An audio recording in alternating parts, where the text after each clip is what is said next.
Hello and welcome. Today we delve into a pivotal moment in the Pacific theater of World War II, where the clash of ancient martial ideals and modern industrial firepower reshaped the battlefield forever.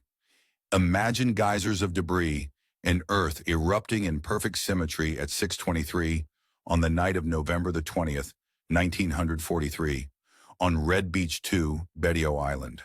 How could a tiny island ignite with such relentless mechanical precision? What was the true nature of the weapon wielded by that American officer crawling across the sand, an instrument capable of firing over 500 rounds per minute? Could the Japanese defenders truly believe that spiritual strength and bayonet charges could withstand such relentless machine gun fire? And what does it reveal that the American military was shifting towards squads armed with multiple automatic weapons, while Japan clung to centuries-old doctrines centered on honor and spiritual resolve? All these fragments form a larger question.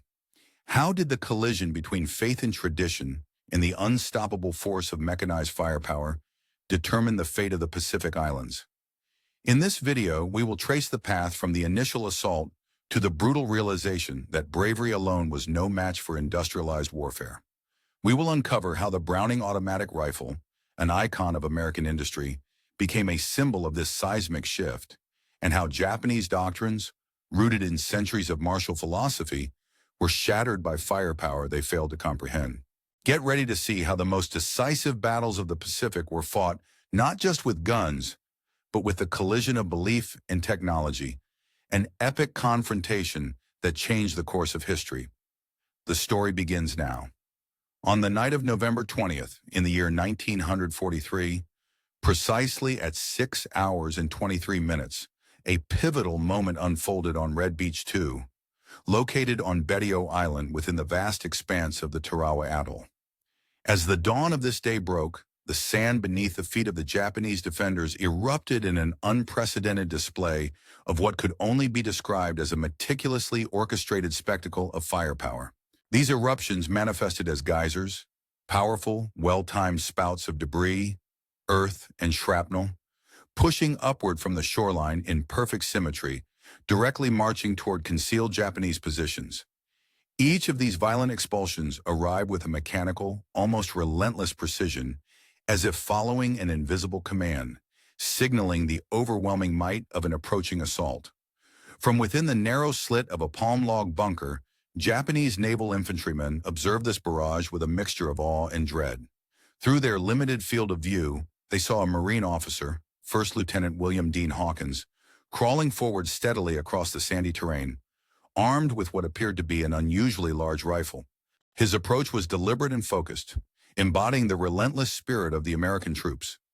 Despite the Japanese military's strict doctrines and tactical manuals, which emphasized spiritual fortitude and bayonet charges over machine firearms, Hawkins's actions were about to demonstrate a profound truth: that the nature of warfare was sharply evolving on this tiny Pacific island. The Japanese defensive instructions explicitly claimed that American soldiers heavily relied on massed rifle fire, asserting that each individual weapon was inferior in spiritual power to the legendary Japanese bayonet charge. They believed that the courage of the Japanese soldier, fueled by the Bushido Code, a deeply ingrained belief in unwavering duty and spiritual strength, would overshadow modern firepower. Yet Hawkins, with his peculiar and formidable weapon, was about to prove the flaw in that assumption.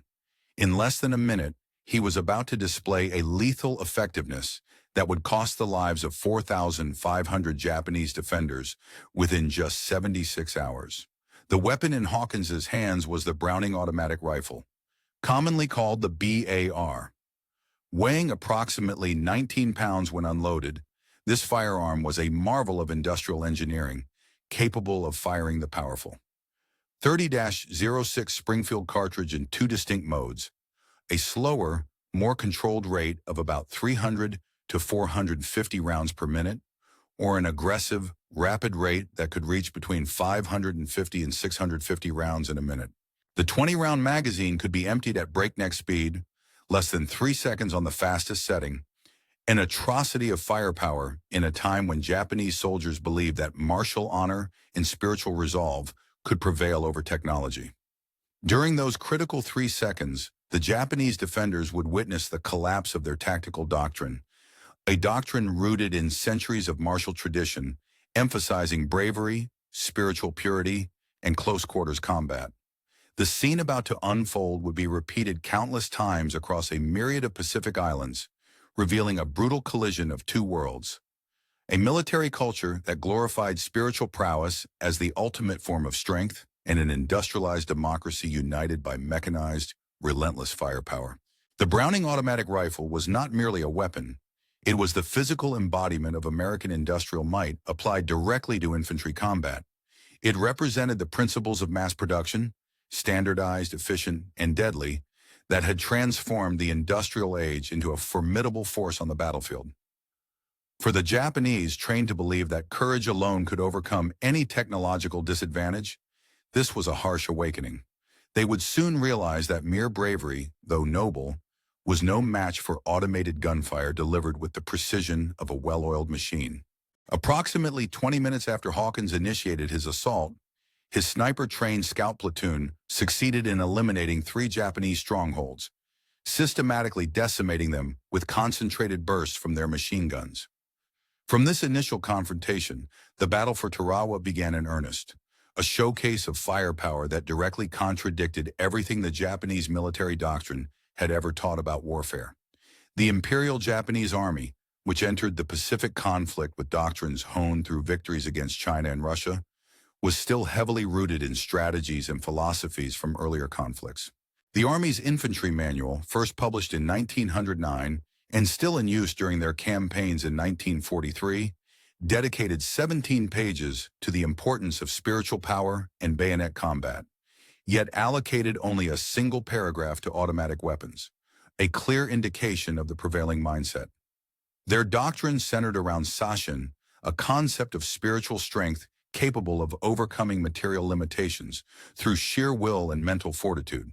The Bushido Code, an ingrained moral and martial philosophy, taught that a soldier motivated by unwavering loyalty and spiritual resolve could defeat physically superior enemies. This was not mere propaganda, but an established part of their military science.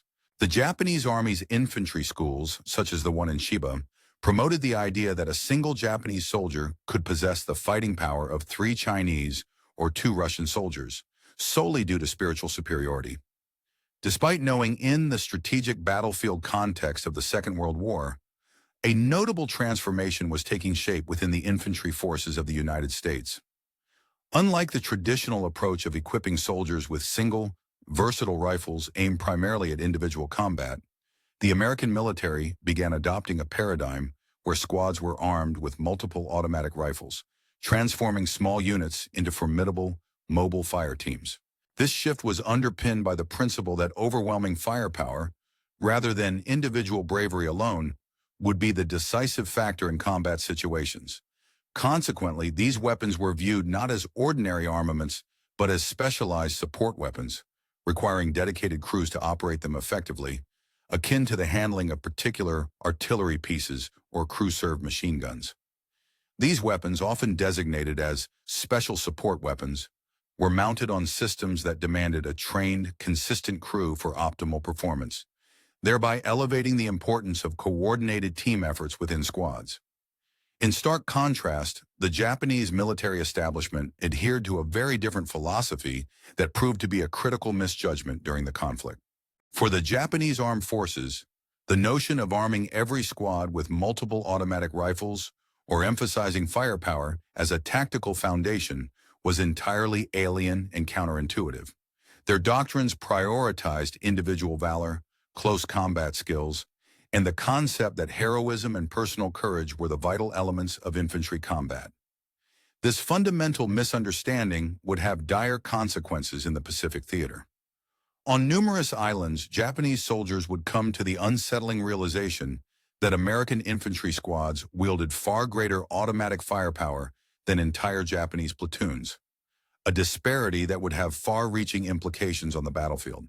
Central to this revolution in firepower was the American-made Browning automatic rifle, or BAR, which emerged as one of the most recognizable symbols of the technological advantage American forces held. Throughout the war, the United States produced these weapons at an astonishing rate, far exceeding Japanese expectations, leading to a level of automatic firepower previously thought unattainable by regular infantry units. The BAR encapsulated a revolutionary concept that the Japanese military failed to comprehend: the democratization of firepower. Unlike traditional machine guns restricted to specialized crews, the BAR was designed to be carried and operated by individual soldiers, vastly increasing the overall fire capability of infantry units. The origins of the BAR trace back to the early 20th century, with John Browning having designed the weapon in 1917. It was then refined during the interwar period, benefiting from continuous improvements based on battlefield experience. What made the BAR truly remarkable was its mass production, which reached a scale that was utterly foreign to the Japanese military mindset, accustomed to the meticulous craftsmanship of hand-fitted machine guns.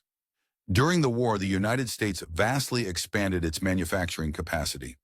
By November of the year 1943, American factories were churning out these weapons at a pace that would have seemed impossible to Japanese planners still operating under the old paradigm of craftsman-fitted, carefully assembled machine guns. One of the most prominent manufacturing efforts was carried out by the New England Small Arms Corporation, which produced approximately 168,380 rifles over the course of the war. Meanwhile, the giant corporation, IBM, which in pre-war years was known solely as a producer of business and office machines, retooled its factories to contribute to the war effort by producing around 20,000 bars. Several other manufacturers, including the Marlin Rockwell Corporation, also contributed significantly, bringing the total wartime production of the American automatic rifle to roughly 350,000 units. These figures were staggering, especially when compared to the Japanese approach, where each Type 96 machine gun was painstakingly crafted by skilled artisans in workshops where each gun could take several weeks to complete.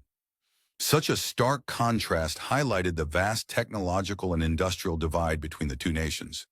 Among the American heroes who demonstrated the devastating impact of these weapons was Marine Sergeant John Basilone, a man who would later be awarded the Medal of Honor for his extraordinary bravery on Guadalcanal.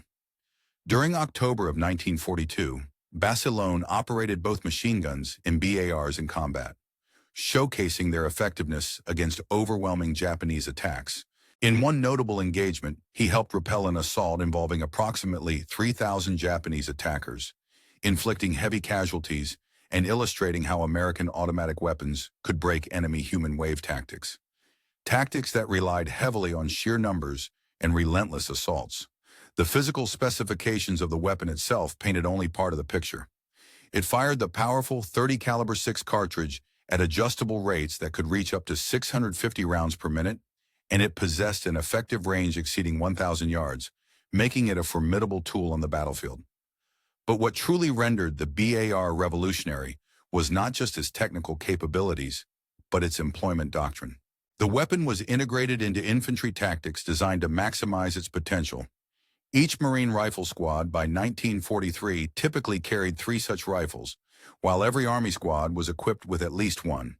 This meant that American small units had organic, instantly deployable automatic firepower, allowing them to respond rapidly to threats without waiting for a machine gun team to set up a tripod or find a suitable firing position.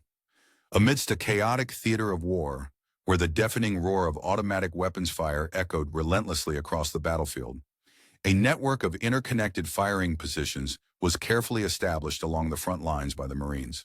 This intricate web included strategically placed machine gun nests, often referred to as bars, which were meticulously positioned throughout the entire Marine line to create overlapping fields of fire. These bars were vital components of the defensive setup, serving to maximize suppressive firepower and cover the troop formations effectively. One of the most memorable figures to emerge from such intense combat was Private First Class Albert Schmid, who manned one of these machine guns during a critical engagement. His actions in that night's fierce fighting gained widespread recognition, highlighting the heroism and determination displayed by individual soldiers amid the chaos. However, it was not solely the bravery of single Marines like Schmid that determined the outcome. The decisive victory was primarily driven by the collective effort and overwhelming power of all the automatic weapons in use, including the 12 bars scattered within the rifle companies that faced the Japanese assault. A core tactical principle taught to each bar gunner was to fire in controlled, rapid 6-round bursts, roughly lasting about 1 second each, before shifting to a new firing position.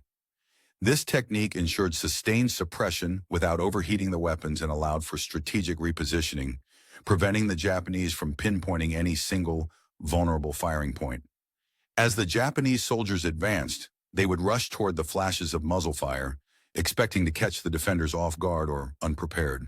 Yet when they finally reached the enemy lines, they found only empty spaces where the gunfire had originated.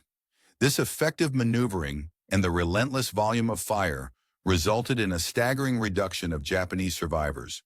Only 128 out of the initial 917 men from the Ichiki detachment remained, illustrating the devastating impact of American firepower. To grasp the scale of how lethal this American firepower was, consider the capabilities of a Japanese rifle squad composed of 13 soldiers.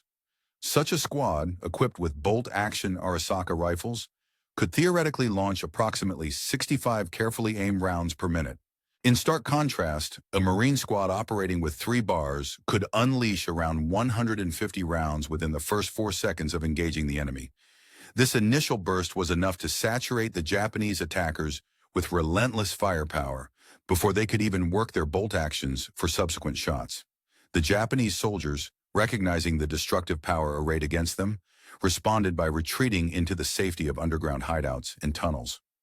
By the latter part of 1943, the Japanese had established elaborate network systems of caves on strategic islands, transforming them into formidable fortresses.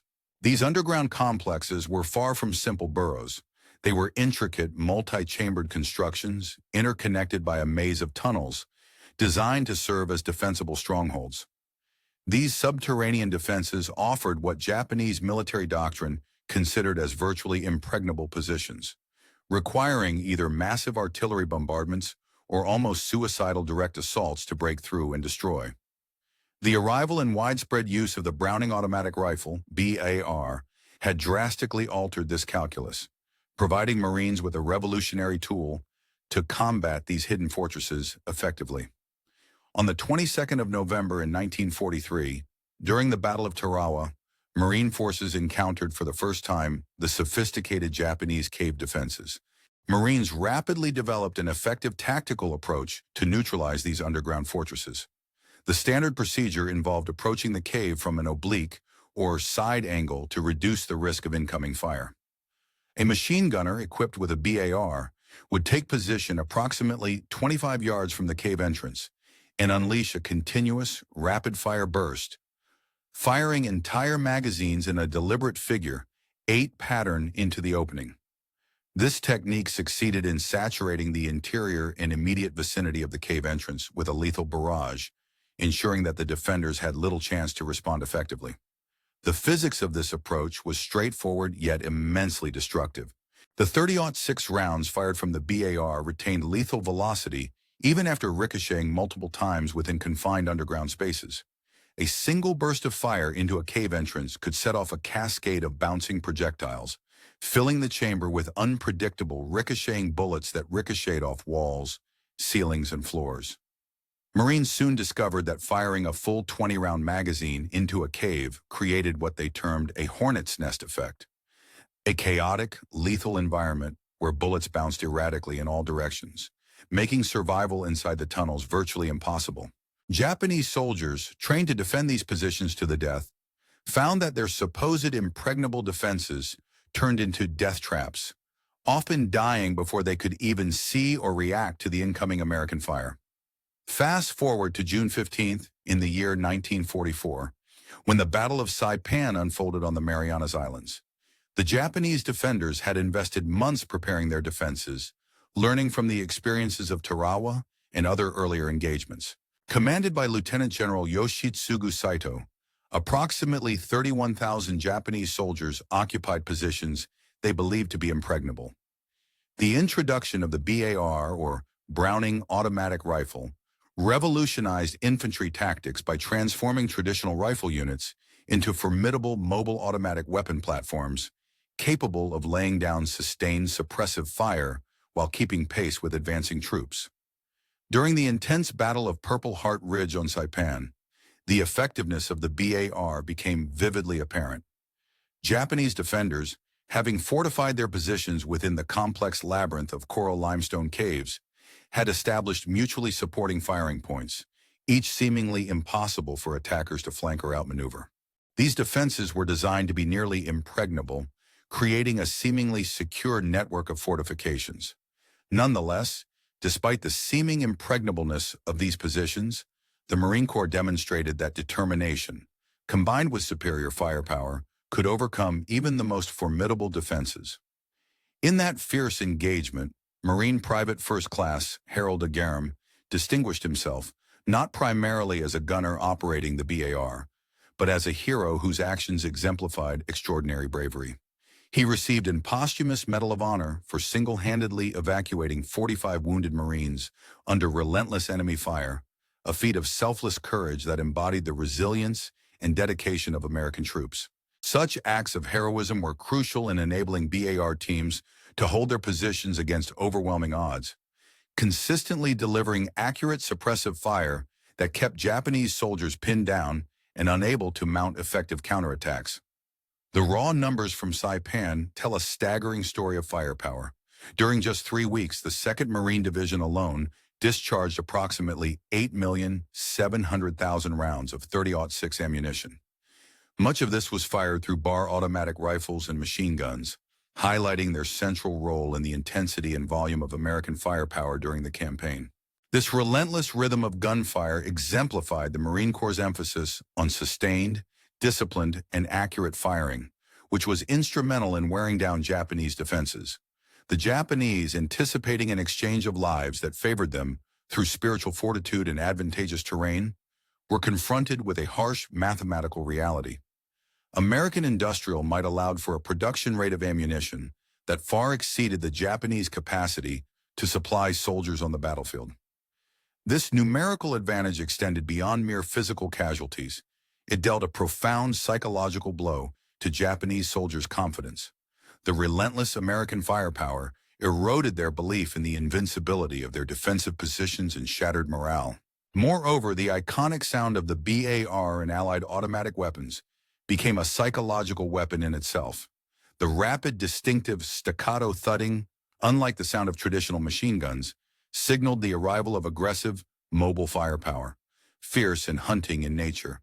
Veterans recalling these battles described the harrowing effect of hearing multiple BARs cracking simultaneously, a rolling roar that announced the overwhelming presence of American firepower.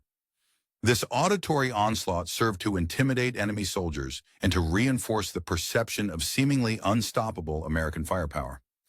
The psychological impact of the BAR was amplified significantly by the disciplined firing techniques taught to Marines. Training emphasized the importance of firing short, controlled bursts that maximized accuracy and conserved ammunition. Instead of wild, wasteful bursts, Marine gunners delivered precise, measured shots that inflicted maximum casualties with minimal expenditure. To Japanese soldiers, who often expected American infantry to fire wildly and wastefully, these controlled bursts appeared as relentless, targeted strikes, transforming the BAR's rhythm into a weapon of psychological and physical destruction. Each burst was a calculated attack that could incapacitate or kill, making the weapon more than just a suppressive tool. It became a lethal, efficient killing machine. By mid-1944, even Japanese military documents acknowledged the pivotal role of the BAR and associated automatic firepower in American tactics. Captured materials revealed that Japanese soldiers had been instructed to identify and prioritize killing the BAR gunners, recognizing these operators as the backbone of American small unit combat strategies. The effective use and strategic placement of the BAR had made it a critical element in the U.S. Marine Corps' offensive doctrine. However, identifying and neutralizing BAR gunners in combat proved a near-impossible task for the Japanese. The weapons moved constantly, and every Marine squad typically operated multiple automatic rifles, each with its own gunner. This kinetic complexity made targeting a single automatic rifleman difficult, especially amid the chaos of battle. On February 19th of the year 1945, at Iwima Island, the Japanese faced American firepower after nearly 3 years of relentless combat. The defending force, commanded by General Tadamichi Kurabayashi, who led approximately 21,100 Japanese soldiers, had meticulously studied every prior engagement and adapted their tactics accordingly. His innovative defense-in-depth strategy, anchored by a network of interconnected tunnels stretching over 11 miles beneath the surface, epitomized the pinnacle of Japanese cave warfare ingenuity. Nevertheless, the Marine Corps had evolved its tactics in response to the Japanese tactics, especially the effective use of automatic weapons. Marines now employed specialized strategies built around the use of the BAR and other automatic firearms, honed through bitter combat experience. It became standard doctrine to position automatic riflemen at the front of assaults, suppressing enemy positions with sustained fire while riflemen maneuver. During a fierce confrontation on the Pacific Front, a battle-hardened soldier leading his machine gun units was tragically struck down by mortar fire. This individual had previously survived some of the most intense engagements of the Pacific War, enduring relentless assaults in extreme combat conditions. Yet, in the very initial hours of a decisive battle, he met his end, illustrating the brutal and unpredictable nature of warfare. The fighting at Iwima serves as a stark reminder of the high casualties suffered during this campaign. From an original garrison of approximately 21,000 Japanese soldiers stationed there, only a little over 1,000 were taken prisoner, specifically precisely 1,083. The remaining combatants chose death over surrender, either dying in the field or being sealed inside caves by the enemy's artillery and close-range fire. The intensity of the conflict is further underscored by the colossal amount of ammunition expended during the fighting. Over a span of just 36 days, United States Marines fired an estimated 12 million rounds of small arms ammunition, an enormous volume that highlights the ferocity of the combat. For example, during the assault on Mount Suribachi, the 28th Marine Regiment alone used about 90,000 rounds of ammunition in only 5 days, demonstrating the relentless nature of their attack on this strategic point. The epic battle began on the 1st of April in 1945 on the island of Okinawa, a key turning point in the Pacific theater. The final stages of the Okinawa campaign vividly illustrated the overwhelming dominance of American automatic weapons over Japanese defenses. The defending Japanese 32nd Army, comprising approximately 130,000 soldiers, including Okinawan conscripts, had meticulously prepared their last-ditch defenses. They employed every tactic, every lesson learned throughout previous battles, and every adaptation possible to withstand the relentless American assault. Despite their preparation, they found themselves facing not only Marines armed with Browning automatic rifles, WARS, but also a formidable American military-industrial complex that had perfected the mass production and rapid deployment of automatic firepower. By the time of this intense conflict, the United States had manufactured over 300,000 BARs, constituting a significant advantage in firepower. Some American Army units even abandoned formal organizational structures, operating with 1 BAR for every 2 or 3 soldiers, emphasizing the emphasis placed on automatic weapons to ensure survival and tactical superiority. The 96th Infantry Division, in particular, reported carrying significantly more bars than their authorized allotment, driven by the understanding that in modern combat, superior firepower was often the decisive factor. Such insights were not limited to common soldiers. Colonel Hirami Yahara, a senior staff officer in the Japanese 32nd Army and one of the few high-ranking officers who survived the Battle of Okinawa, later documented the stark material gap between the two sides in post-war accounts. Although specific references to the BAR in his writings are not verifiable through available translations, his descriptions of the Japanese main line of defense, the Shuri Line, reveal how the Japanese force ultimately succumbed, not due to massive frontal assaults, but because of the systematic and relentless application of American automatic weapons fire. One by one, cave after cave, position after position, Japanese defenses were eliminated by the precise and sustained firepower of American machine guns. The Japanese military had prepared for what they believed would be a spiritual or ideological confrontation, but what they faced instead was industrial-scale warfare characterized by overwhelming firepower and technological superiority. The story of the BAR became intrinsically linked with America's industrial capacity and ingenuity. While Japanese soldiers were dying in caves under a deluge of American machine gun fire, American industries were performing extraordinary feats of manufacturing, miracles that would have appeared impossible to Japanese military planners. For example, the IBM factory located in Poughkeepsie, New York, originally known for producing typewriters and calculating machines, was repurposed in 1941 specifically for bar production.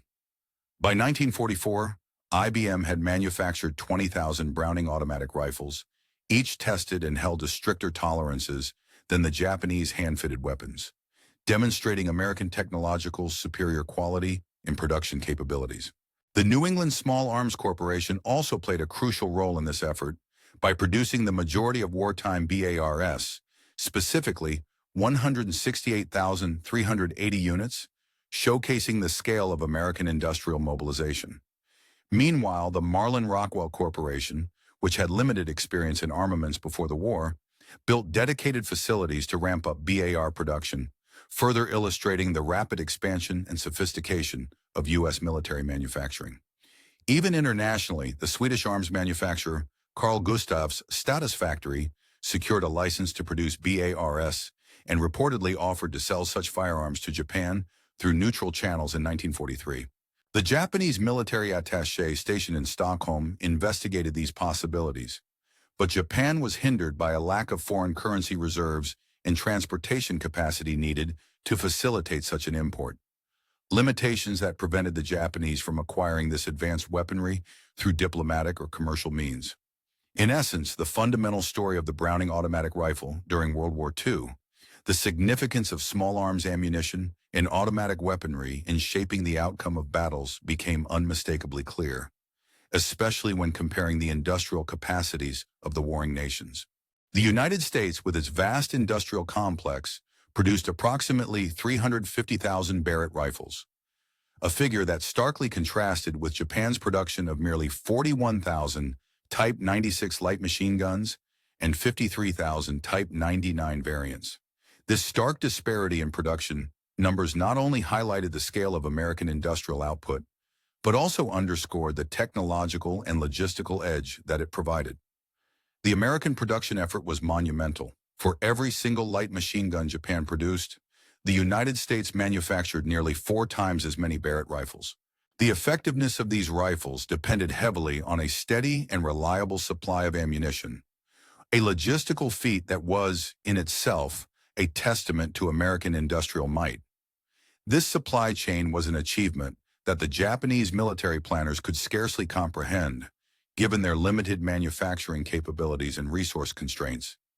In combat, each machine gunner equipped with a Barrett rifle typically carried between 12 and 15 magazines, amounting to roughly 240 to 300 rounds readily available for use.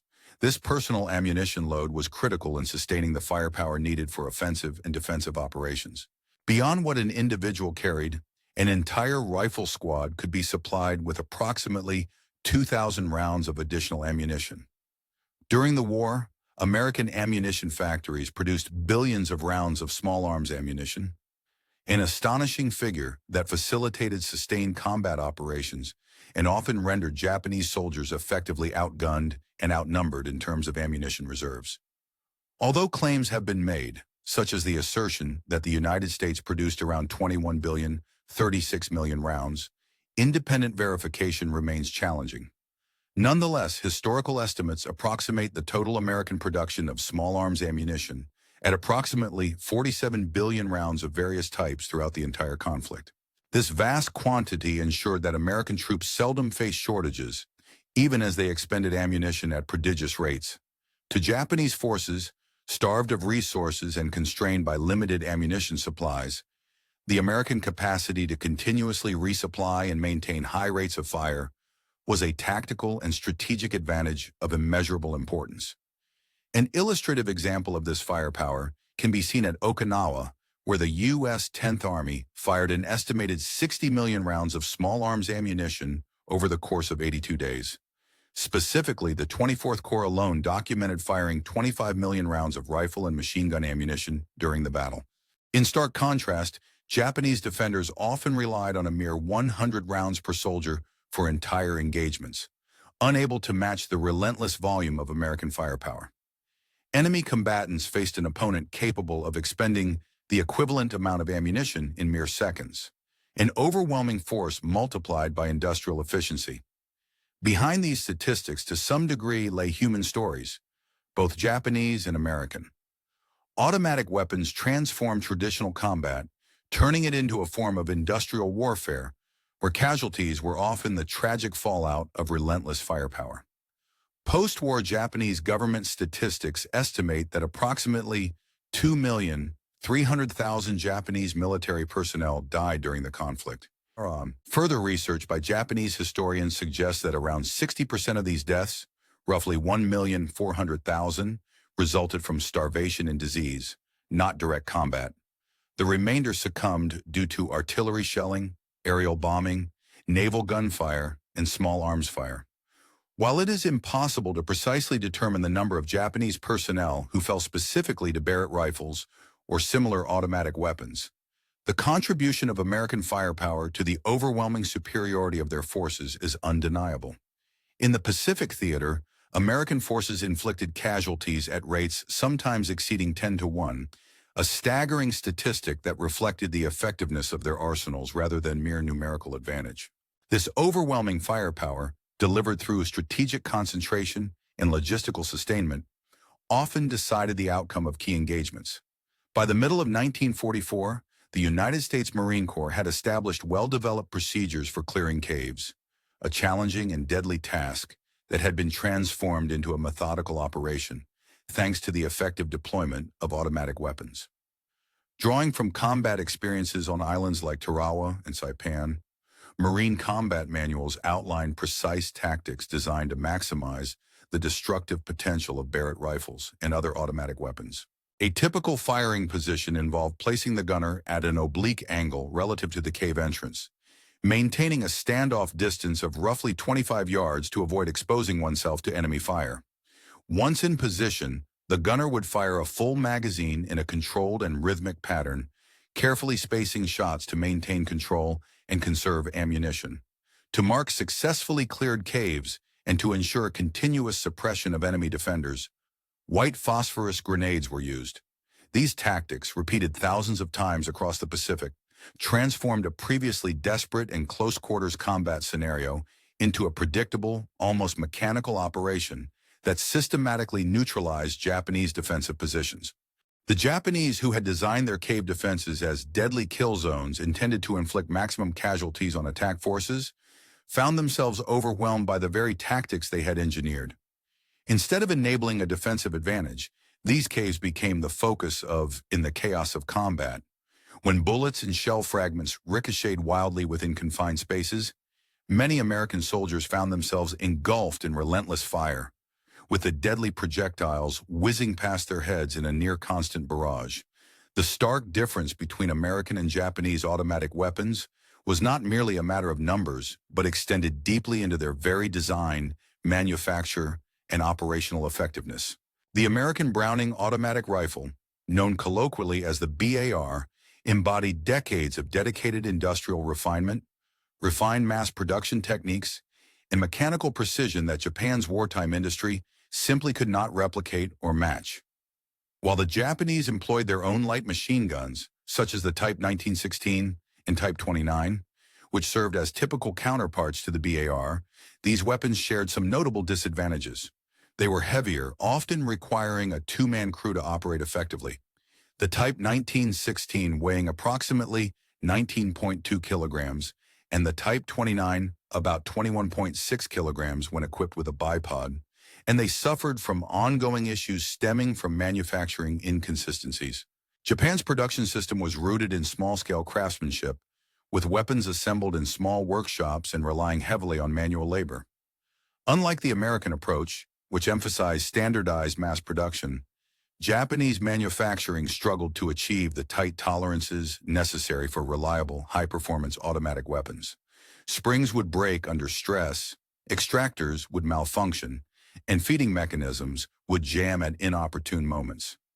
The fundamental metallurgy involved told an even deeper story. American barrels used chrome molybdenum steel, a resilient alloy capable of withstanding sustained fire without warping or deterioration, thanks to advanced heat treatment processes. In contrast, Japanese weapons were constructed from steel often deemed inferior, requiring meticulous heat treatment by skilled craftsmen, a process that was difficult to scale up for mass production. Consequently, the American methods produced superior firearms more quickly and in larger quantities, while Japanese craft techniques resulted in weapons that, although carefully assembled, fell short of the American standard of durability and reliability. The impact of the BAR on combat tactics was transformative. No longer was marksmanship merely a matter of individual skill and precise aiming. It became a systematic application of concentrated firepower. American soldiers trained to shoot with a high level of accuracy learned that their enemies, such as Japanese infantrymen who relied heavily on concealment and camouflage, could no longer depend solely on traditional methods of hiding and careful aiming. Instead, American automatic riflemen employed a technique called walk fire. They would walk their fire onto a target, adjusting their shots based on observations of where the bullets impacted. This technique was impossible with bolt-action rifles, but became a potent tool when paired with the volume of firepower the BAR could deliver. By raining down fire indiscriminately over an area, the American approach rendered typical Japanese defensive tactics less effective. Hidden Japanese soldiers, even those well camouflaged within a hillside or behind dense foliage, could be forced into revealing their positions or be neutralized before they could react.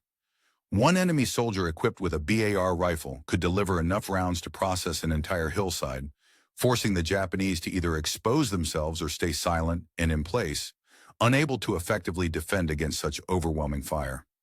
This shift from reliance on precise marksmanship to the use of area denial through sustained fire marked a fundamental transformation in infantry combat.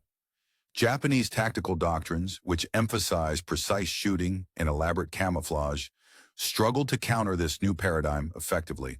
The effectiveness of the BAR, however, hinged critically on the United States' unmatched logistical capabilities. Every weapon in combat depended on a complex, expansive supply chain that extended from American factories across the continent to the front lines in the Pacific Theater.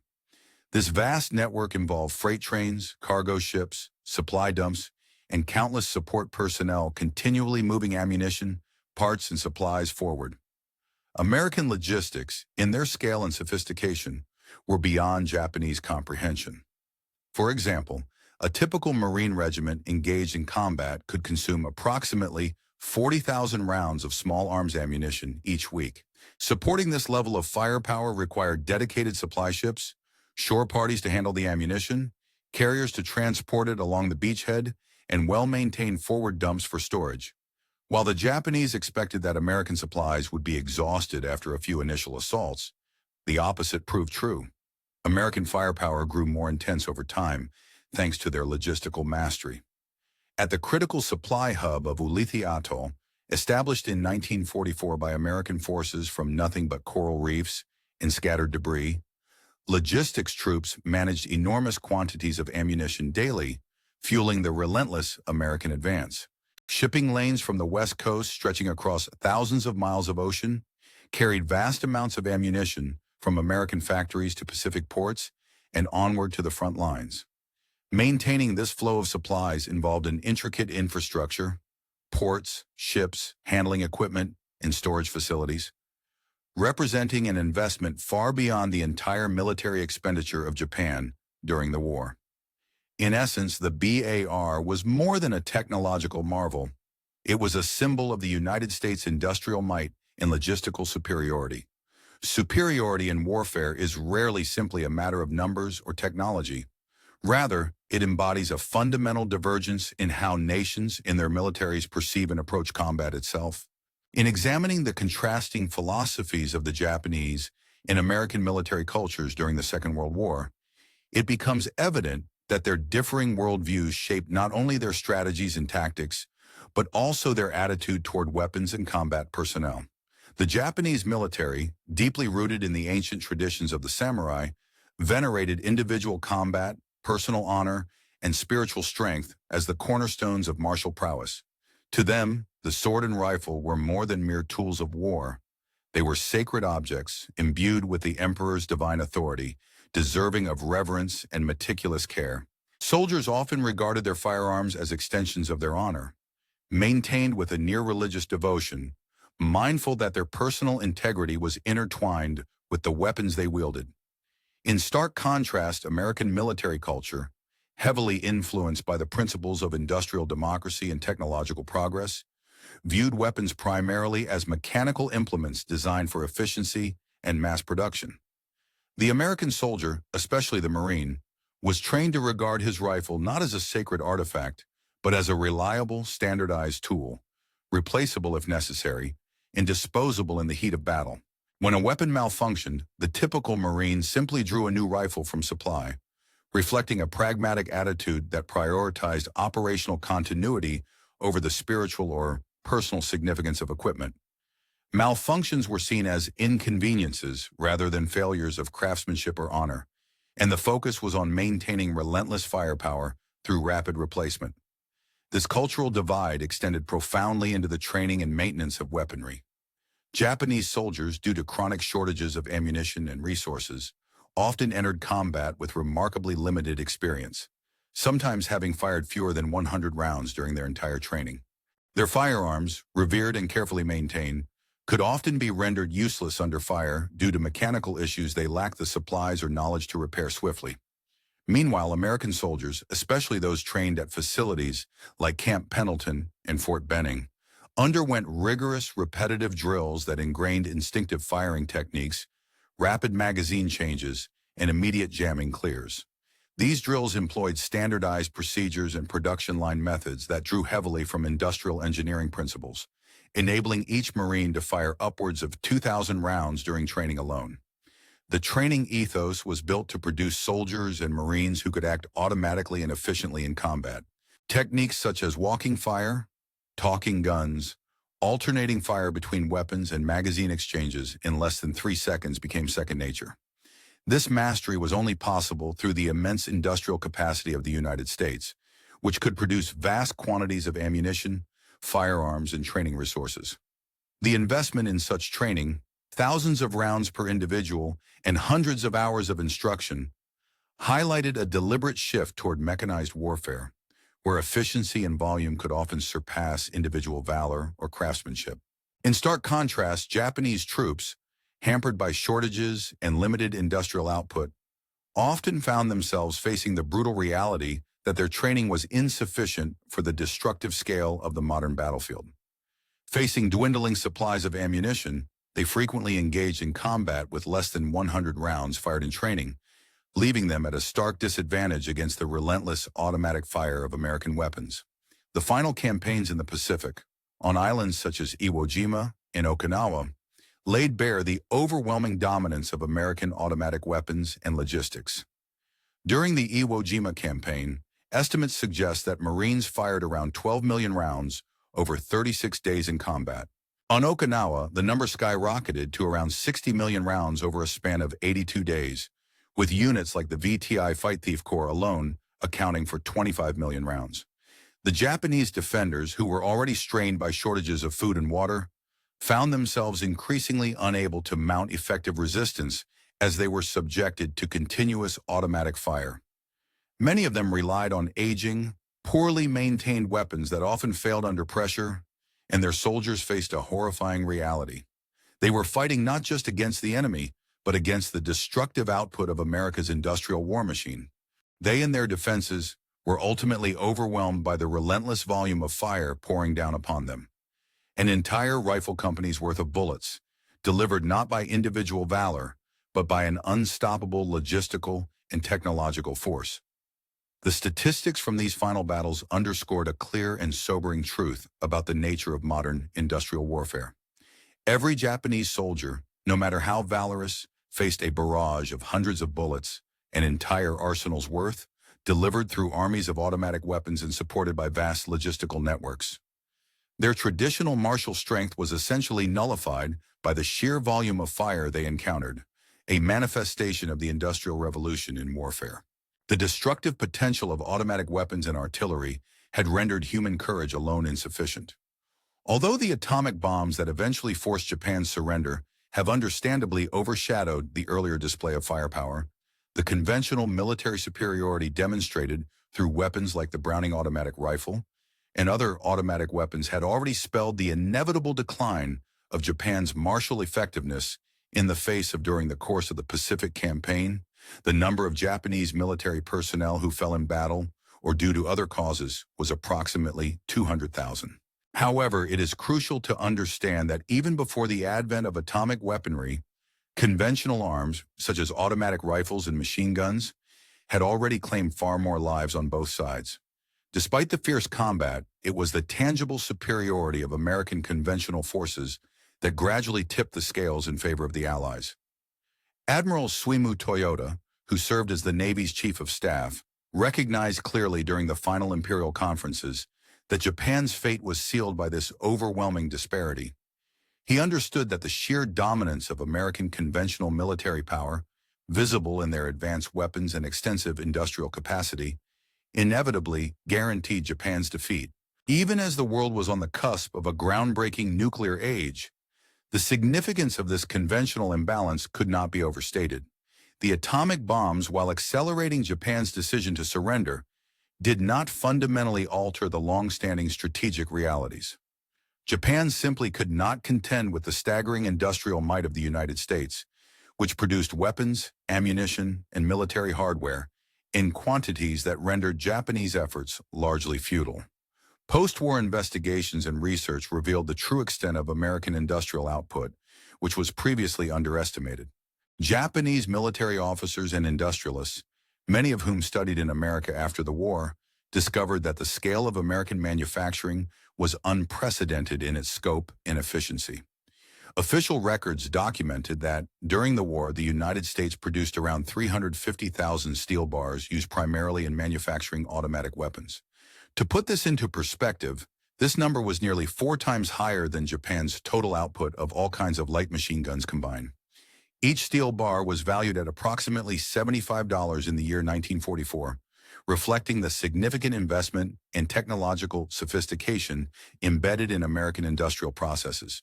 In stark contrast, Japanese production of the Type 96 machine guns was both more labor-intensive and costly, requiring more materials and labor. Yet it delivered performance that was inferior to its American counterparts. During visits to American factories in the 1950s, Japanese industrial delegations observed firsthand the advanced production techniques that explained their earlier defeat. These observations included assembly lines, an innovation that allowed mass production, standardized parts ensuring interchangeability and consistency, and rigorous quality control procedures that guaranteed superior weapon quality. All of these elements combined to produce weapons of vast quantities, reliable in performance, and economical to manufacture, giving the United States a decisive strategic advantage. Meanwhile, Japan struggled to assemble inferior alternatives by hand, often at a higher cost and with less efficiency. Military historians have concluded that the presence of the Browning automatic rifle, alongside other automatic weapons, exemplified the futility of Japanese resistance tactics that relied heavily on traditional infantry-based strategies. This new technological reality proved that in modern warfare, victory was increasingly determined by industrial capacity rather than valor alone.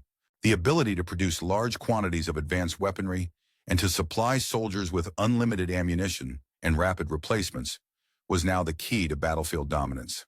Dr. Edward Dreer, a noted historian of the Pacific War, pointed out that American automatic weapons revolutionized infantry combat strategies in the Pacific theater. The Japanese, facing an enemy equipped with automatic firearms and a logistical infrastructure capable of replenishing losses instantly, found themselves at a severe disadvantage. They could not develop effective tactical responses because the fundamental challenge was not one of tactics, but of industrial strength. Their opponent could arm every squad with automatic weapons, supply them with unlimited ammunition, and replace casualties without delay, an insurmountable obstacle for traditional Japanese tactics. These facts are supported by the stark statistical disparities of the war. Japanese forces killed approximately 111,000 Americans across all causes, yet suffered the loss of roughly 2,300,000 of their own soldiers, a ratio exceeding 20 to 1. While multiple factors contributed to this dramatic imbalance, the superior American automatic weapons infrastructure and production capacity emerged as central to the outcome.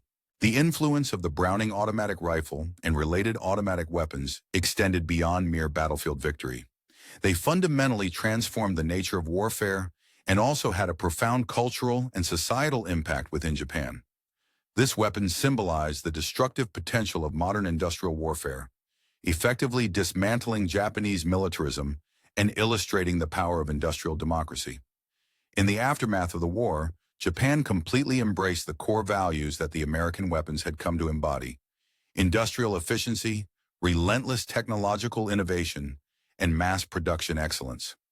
Japanese entrepreneurs and companies, many of whom were veterans who had witnessed firsthand America's industrial might, began to apply these lessons directly. The post-war economic miracle, an extraordinary period of rapid growth and technological progress, was in part built upon the understanding that true national strength stemmed from industrial and technological capacity rather than military conquest alone. Renowned industrial giants such as Honda, Toyota, and Sony emerged from the ashes of war, guided by the insights gained from observing American production systems. They understood profoundly that a country's power was rooted not merely in military force, but in its capacity to produce, innovate, and sustain economic growth. During the tumultuous period of industrial warfare, a significant transformation took place, especially in the context of Japan's military history. When Japan established its post-war self-defense forces in the early 1950s, these newly formed troops received substantial military aid from the United States. This aid came in the form of various weaponry, notably including the iconic Browning automatic rifle, commonly abbreviated as BAR. The aid program saw the transfer of approximately 10,000 of these weapons to Japan, marking a pivotal moment in the evolution of Japanese military capabilities. These weapons were not merely tools of warfare, but symbolized a profound shift. Japanese soldiers, who had once faced the destructive might of the very same weaponry during earlier conflicts, now trained with them, prepared under a new paradigm. This ironic juxtaposition highlighted a remarkable transition from a history rooted in militarism and aggressive expansionism to a future aligned closely with industrial democracy and international cooperation. In subsequent decades, an enduring story of reconciliation and mutual understanding unfolded along the Pacific battlefields. Veterans from both sides, American and Japanese, met over the years at various commemorative ceremonies, especially on sites scarred by past conflicts. During these gatherings, former enemies engaged in candid conversations about their wartime experiences, discussing their encounters with remarkable honesty and openness. American veterans, many of whom had operated with the BAR, shared their perspectives alongside Japanese soldiers who had survived brutal combat situations. These dialogues revealed an unexpected commonality. Despite being on opposing sides, both groups acknowledged that they had been caught in larger, uncontrollable forces driven by the relentless machinery of modern industrial warfare. For the Americans, the BAR embodied the essence of industrial democracy, serving as a symbol of the collective strength of a nation driven by technological innovation and mass production. For the Japanese fighters, these weapons represented a different, more traditional form of military service, servants of a military feudal system that prioritized discipline and hierarchy. The clash between these systems, industrial democracy and militarized feudalism, resulted in profound tragedy on a colossal scale, with devastation spanning across the Pacific. Yet this collision also spurred profound transformation. On the 50th anniversary of the Battle of Iwo Jima in 1995, veterans from both nations gathered to honor those lost, placing wreaths together at memorial sites. These acts of remembrance underscored an important realization, that the very weapons responsible for causing immense suffering had also, ultimately, played a role in ending the war and initiating national renewal.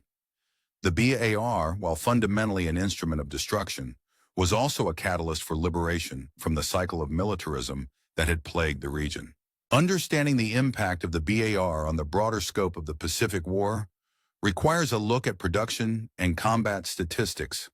Approximately 350,000 of these rifles were manufactured, in comparison to the Japanese Type 96 light machine guns, of which roughly 41,000 units were produced. Japan also developed the Type 99 light machine gun, with an output of about 53,000 units. This stark disparity resulted in an American advantage of approximately 3.7 to 1 in terms of weaponry, meaning that for every Japanese automatic weapon, the United States possessed nearly 4. The scale of ammunition expenditure further illustrates this disparity. During the Battle of Tarawa, around 3 million rounds of ammunition were fired within 76 hours. In the campaign on Saipan, an astonishing 15 million rounds were expended over 3 weeks. The Battle of Iwo saw about 12 million rounds exchanged in just 36 days, while during the Battle of Okinawa, the figures soared to approximately 60 million rounds over a span of roughly 82 days. Casualty statistics from the Pacific Theater underscore the overwhelming disparity. The ratio of Japanese to American casualties was approximately 20 to 1. Japan suffered approximately 2,300,000 military deaths, with a significant portion, around 1,400,000 or 60%, dying from starvation and disease. Combat-related deaths from all causes are estimated to be about 900,000. These figures narrate a story of an industrial imbalance in warfare, a mismatch so profound that no amount of individual bravery could offset the sheer disparity in military power. The United States, bolstered by superior weaponry, could afford to lose 10 BARs for every Japanese automatic weapon and still maintain strategic superiority. They could fire hundreds more bullets per weapon than Japan could produce with its limited arsenal. Furthermore, American forces could equip entire squads with firepower levels unattainable for their Japanese counterparts. The presence of the BAR fundamentally altered military strategy. It demonstrated that portable automatic firepower, frequently distributed at the squad level, was markedly more effective than relying solely on concentrated machine guns or fixed defenses.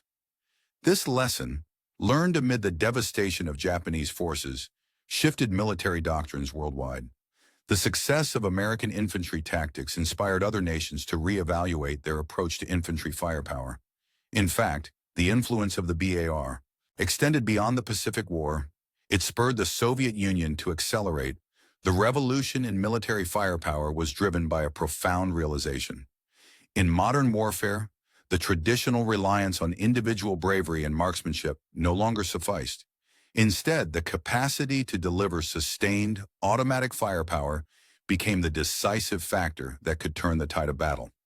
Japan, having observed the crushing defeats of its forces in various conflicts, undertook a fundamental restructuring of its military doctrine, placing immense emphasis on the development and deployment of automatic weapons. This strategic shift was not limited to the army alone. Even Japan's self-defense forces, established in the post-war years, anchored their infantry tactics around the power of automatic weapons, making such firepower the cornerstone of their combat philosophy.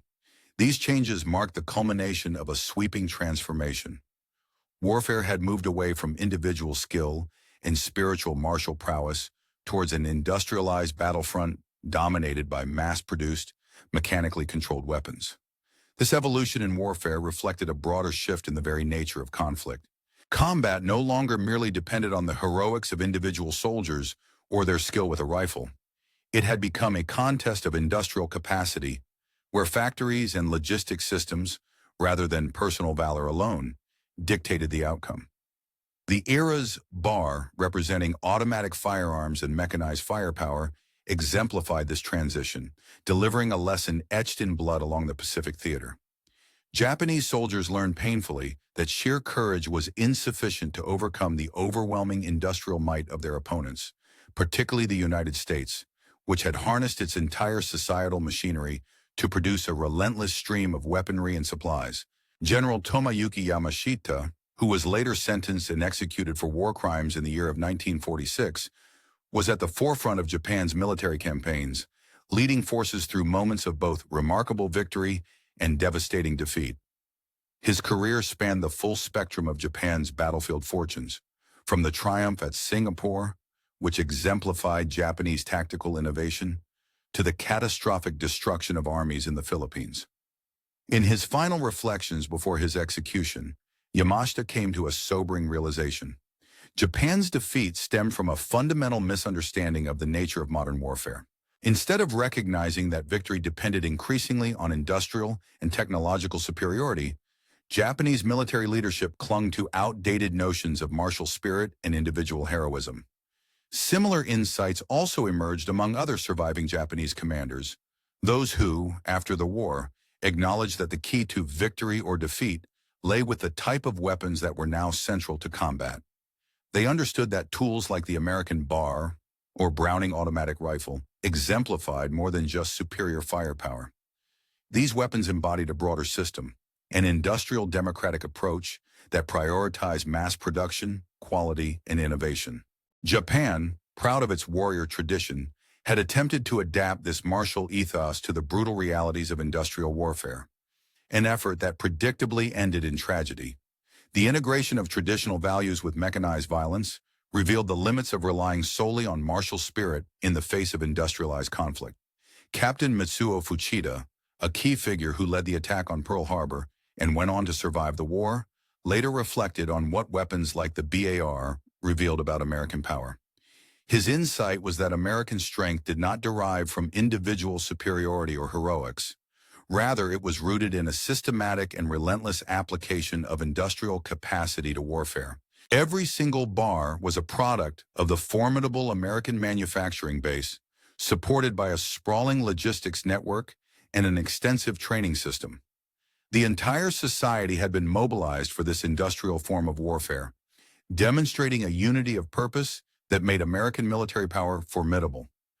Today, in numerous military museums across Japan, the weapons of World War II are displayed as relics of the past, historical artifacts that tell the story of a conflict where technological and industrial supremacy ultimately decided the outcome. Among these relics is the bar, which is carefully preserved to illustrate the weapon's pivotal role in shaping the Pacific War. For the younger generations of Japanese visitors, these displays serve as lessons in history. They are a stark reminder of how militaristic ambitions rooted in traditional martial values were ultimately overcome by the might of industrial democracy.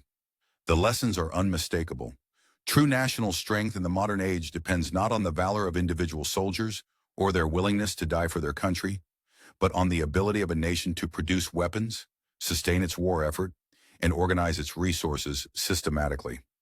This transformation, shifting from a militaristic empire to an advanced peaceful economic power, was in part a direct consequence of facing the formidable American automatic weapons.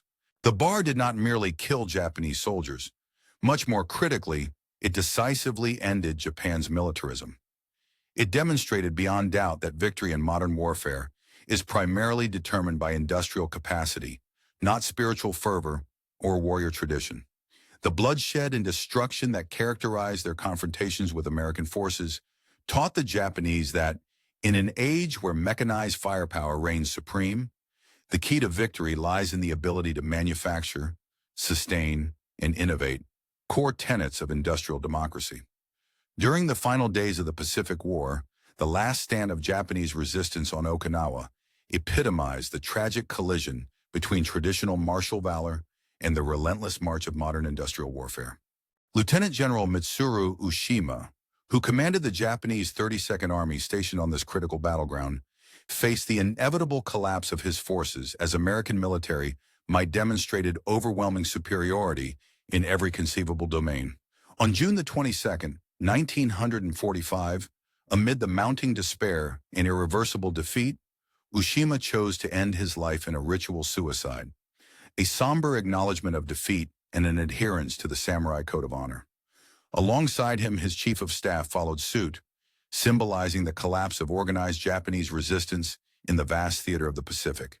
In his final directives to his battered troops, Ushima did not call for further desperate resistance, but instead recognized the futility of their struggle against the formidable American forces. These forces had brought with them an almost unimaginable technological advantage: artillery units capable of raining destruction from afar, air forces that dominated the skies, naval gunfire that could obliterate coastal defenses with pinpoint accuracy, and, perhaps most emblematic of the American industrial might, a new breed of automatic weapons. The Browning Automatic Rifle, or BAR, which was just one element among many in this technological arsenal, stood as a potent symbol of the broader industrial capability that rendered Japanese resistance utterly unlikely to succeed. The countless cave entrances on the islands of the Pacific, still bearing scars from relentless gunfire, serve today as haunting monuments to the ferocious clash of two military philosophies: the traditional warrior ethos embodied by grassroots combat and the brutal efficiency of mechanized, industrialized warfare. These scars are more than mere physical marks. They tell the story of how modern automatic fire did more than shape the battles. It signified a profound transformation in the very nature of armed conflict itself. The sound of bar fire echoing through those dark caves was not merely the noise of victory in a distant war.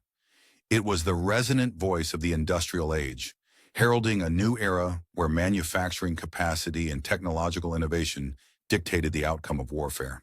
Within those shadowed caverns, Japanese soldiers fell victims to the deadly precision of rounds they often never saw or heard, victims to ricochets and the relentless efficiency of modern weaponry.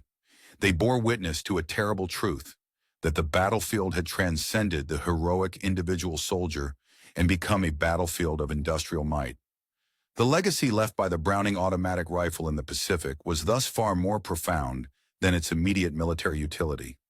It demonstrated how modern industrial democracies' technological supremacy could reshape the entire concept of warfare.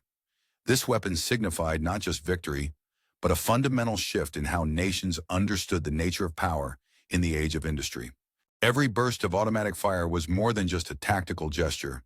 It was a lesson etched into history about this emerging reality. It was a lesson that the traditional notions of bravery and martial valor were increasingly subordinate to the raw power of mass production and technological innovation. For Japanese soldiers fighting in those caves and jungles, death was the price paid for their unknowing participation in this new form of warfare. A warfare where factories and mechanized weapons dictated the rules. The battlefield had become a place where confidence in individual heroism was replaced by reliance on industrial capability. Victory was no longer achieved solely through the courage of soldiers, but through the efficiency of factories and their ability to produce deadly weaponry at scale. The implications of this transformation were profound. The Browning automatic rifle, through its widespread use in the Pacific, undeniably demonstrated the futility of military aggression directed against an industrialized democracy such as America. No treaty, no diplomatic negotiation could have so effectively conveyed this truth. The weapon's deadly effectiveness, displayed relentlessly across the islands from Guadalcanal to Okinawa, hammered home a sobering lesson to Japan, that in an age dominated by industrial capacity, the very act of waging war against such a society was not only unwise but fundamentally impossible. This bitter lesson learned amid bloodshed and destruction contributed to the eventual post-war transformation of Japan. The scars on those Pacific islands, these tangible symbols of industrial power's devastating reach, helped forge a new nation, a Japan that gradually moved away from its militant past toward a pacifist, economically driven future. The catastrophic experiences of those years taught Japan a vital truth. Enduring national power no longer rests solely on military conquest or warrior traditions, but fundamentally on economic development, industrial progress, and technological innovation. The evolution for Japan was revolutionary, a shift from a society that once glorified the sword to one that celebrated factory floors and technological ingenuity. This new understanding of strength, born from the brutal lessons of modern warfare, helped shape Japan into an economic powerhouse, forging bonds of alliance with the very society it once fought so fiercely against. It was as if the first American Marine armed with a machine gun on Okinawa, or during other pivotal battles, inadvertently became the harbinger of a new era, one in which warfare was dominated. The capacity of a weapon to manufacture and deliver firepower is a critical factor in determining its effectiveness during combat. The Browning automatic rifle, with its remarkable ability to rapidly supply a sustained volume of gunfire, exemplified this principle perfectly.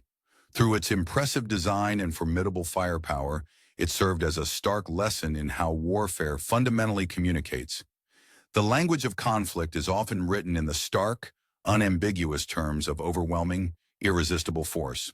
This force, delivered with precision and relentless intensity, leaves little room for resistance, making it a decisive element on the battlefield.